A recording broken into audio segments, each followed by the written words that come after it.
What's up guys, Lord Hazan here, back with another video. Today I have my hands on the new Samsung Galaxy Note 20 Ultra and the Samsung Galaxy Note 10 Plus from last year. In my 5 days later impressions video, a lot of you guys wanted to see a camera comparison between these two, and here we are. In this video, I'm going to dive into details on both cameras and try to strike a precise balance between the two so you can decide which device to pick if the camera is the last main decider for you. Alongside this video, I'm working on a full review for the Note 20 Ultra coming soon, so hit that subscribe button and turn on notifications so you don't miss that video, and let's get into it. To start this off, let's get you up to speed on the camera specs on both phones. On the Samsung Galaxy Note 20 Ultra, you get a triple camera setup. A 108 megapixel f1.8 wide-angle lens, a 12 megapixel f3.0 periscope telephoto lens, 12 megapixel f2.2 ultra-wide lens, and a 10 megapixel f2.2 wide selfie camera. On the Samsung Galaxy Note 10 Plus, you get a quad 12 megapixel f1.4 2.4 wide-angle lens, 12 megapixel f2.1 telephoto lens, 16 megapixel f2.2 ultra-wide lens, a 0.3 megapixel time of flight 3D depth sensor, and similarly, the Note 10 Plus sports a 10 megapixel f2.2 wide-angle selfie camera. As always, with all my camera comparison tests, I installed all the latest software updates on all phones, turned off any beauty modes, and the camera lenses were cleaned prior to taking these shots. What you see here is the raw untouched image and footage quality you'll get if you chose to go out and buy the phones. Let's talk about the selfie cameras. The selfies shot on both phones are pleasing to the eye. They feel rich, detailed, and clarity is nothing short of amazing. Straight out the gate, color temperature in both phones is similar. You might get a slight variation in color temperature once in a while, but both phones do a great job at keeping colors and tones consistent in the cool side. The ultra-wide angle mode on both phones is also impressive, with the Note 10 Plus fitting a lot more into the shot compared to the Galaxy Note 20 Ultra. In terms of portrait selfies, the Genius software used to blur the background does a really good job in mapping out the edges of the subject in focus while keeping the clarity and colors of the shot top-notch. One thing you should note, however, is both phones struggle finding your face with the mask on, so for accurate good portrait selfies, your mask is gonna have to come off. On front-facing video, these samples are both shot with the wide-angle lens at 4K 30 frames per second. Both phones do a phenomenal job balancing the background lighting the moment you hit record. The most apparent issue here is color temperature. Clarity is on point. How about when I move around? Quarantine has been so long. I grew a beard, like. Okay, back to serious things. Color temperature on both samples also behaves similarly. When you stay still or recording video, color temperatures are warm. They remain warm as you move around, and both phones do a good job balancing the light and keeping focus on you. Once you increase the focal length, i.e. the distance between you and the camera, the color temperatures shift to cooler tones. These results stayed consistent in the vlogging that I did on both phones. Stabilization on videos shot in motion is also top-notch on both phones. The only gripe you might experience is how the Note 10 Plus slightly struggles to balance exposure when you're moving around. The Note 20 Ultra produces this natural bokeh effect in the video, which I find pretty appealing and just adds to the aesthetic of the video. Also, talk to me about the audio quality from these samples. Also, for those wondering, the selfie cutouts on both phones are centered, with the Note 20 Ultra's cutout ever slightly smaller than that on the Note 10 Plus. Moving on to the rear main cameras. The 108 megapixel shooter on the Galaxy Note 20 Ultra and the 12 megapixel lens on the Note 10 Plus are just superb. I particularly like the human subject images both cameras produce, which are consistent in color accuracy, contrast, detail, and sharpness. On this lens, camera temperature is similar on both phones, with the only difference coming in on the background objects, where in some shots, those from the Note 20 Ultra look a bit washed out or overexposed. It's not a major issue since the object in focus is okay and not washed out. Dynamic range here is fine, as seen from the clouds in the sky, the green in the hedge, individual poles in the fence, the colors in the playground, and the individual yellow beams supporting the building. Moving on to the ultra-wide shots. Both phones sport a 12 megapixel wide-angle shooter with a 120-degree angle field of view on the Note 20 Ultra and a 123-degree field of view angle on the Note 10 Plus. As such, you'll notice the Galaxy Note 10 Plus fit a lot more into the frame compared to the Note 20 Ultra. I must say, ultra-wide images are just stunning. Both phones fit quite a ton into frame and manage to keep colors consistent, natural and clear, even with the scene optimizer turned off. Side by side, the Note 20 Ultra appears to produce higher contrast images compared to those on the Note 10 Plus, but it's something you recognize the longer you stare at both samples. Color temperature is similar in both phones, and dynamic range is just up there as expected on Samsung flagships. By the way, if you're enjoying this video, a sub to the channel will be massive as we edge closer and closer to 2,000 subscribers. Thanks. Moving on to the portrait mode section on both phones. Here, things got a bit tricky for the Note 10 Plus in the ultra-wide angle blur. Images are washed out with the blur spread quite literally all over the subject in focus. To sort of rectify this in post-image processing, the phone throws heavier blur to the background of the subject, and that gives this look that the shot was intended like that. Side by side with the Galaxy Note 20 Ultra, you can clearly see the differences night and day, with the Note 20 Ultra mapping out the subject edges properly, giving accurate colors, sharpness, and contrast. In the wide perspective, where the phone zooms into the subject, things get better, and the Note 10 Plus produces image quality closer to or even at par with that of the Note 20 Ultra.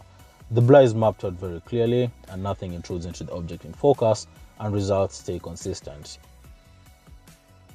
Now, this is a perfect segue to delve into the telephoto lens on the Galaxy Note 20 Ultra and that on the Galaxy Note 10 Plus. Both phones have a 12 megapixel telephoto lens with optical image stabilization built in. On the Note 10 Plus, it supports up to 2x optical zoom, and the Note 20 Ultra we get 5x optical zoom capability. What I did in this segment was to take 2x zoom photos and separate 5x zoom photos on both phones for equal perspective. At 2x optical zoom, the Note 10 Plus is in its element, as seen in how the subject in frame is kept natural, accurate colors and tones all throughout. The Note 20 Ultra at 2x zoom also performs well, moving things to 5x optical zoom that the Note 20 Ultra supports, and results are just mind-blowing. I especially dig the natural blur effect from the telephoto lens on the Note 20 Ultra, and I was impressed with how the Note 10 Plus held up. That's because at 5x, the Note 10 Plus is zooming in digitally, compared to the optical zoom on the Note 20 Ultra, and the fact that it can keep up deserves credit. While still on the topic of zooming in, let's talk about the new 50x zoom on the Note 20 Ultra. In fact, let's talk about getting to 50x zoom to give you a perspective on how good it is. So you start here, ultra wide at 0.5x, capturing everything in the field of view. Next is 1x. Getting warmer, but we still don't have any apparent subject in frame. Next is 2x zoom, and the frame starts coming to life. Picking out objects is now apparent. Next is 3x, and you can see where we're going with this now. After that, we go to 5x. Now we're getting serious as we keep everything still composed. Next is 10x zoom, and here is where the Note 10 Plus maxes out, still keeping image quality stellar, like that in the Note 20 Ultra. But wait, the Note 20 Ultra can go on. So next is 20x, and now it's as if we're standing directly in front of the carousel. 50x, and we just have to marvel at how usable this picture is and how far we've traversed through the focal lengths the camera offers. Just utterly impressive. Now to finish on the zooming aspect. Something is duly wrong and needs attention on the Note 20 Ultra at 4x zoom, as seen in the viewfinder and image quality in post. You start off well from 0.5x to 2x, but when you jump to 4x, things get blurry and very finicky as the phone tries to recover the clarity of the image. So have that in mind while going into this, as we wait for Samsung to fix these issues with a future software update. No word of a lie though, playing around with 50x is pretty much addictive and fun. I've got no complaints on the night mode on both phones, as they literally turn night into day with ease. In terms of video, the Note 10 Plus maxes out at 4K 60 frames per second, while the Note 20 Ultra maxes out at 8K. Steady. Of course, this only maxes out at 1080p for now. How about when I turn around? A little jog. Yeah, that's pretty impressive. And both of them allow you to change focus while recording, at which point I feel like you lose clarity, especially with super steady mode on. So this here is wide video mode with super steady mode on. You can see the Note 10 Plus offering a wider field of view compared to the Note 20 Ultra. Zooming back out to ultra wide, they fit almost the same. And now I'm going to turn off super steady mode and show you what I mean when I say with super steady mode you lose a bit of clarity when you zoom in, compared to if you recorded with super steady mode off. Turning the mode off, you get to move between the three lenses on both phones as you record. At this point, you keep quality even at higher focal perspectives. Audio quality is also good, especially with how both phones do a good job minimizing ambience or surrounding noise and keeping focus on you. The zoom mic has also gotten better at focusing sound on the object you're zooming in on, and to some point, it's sort of creepy.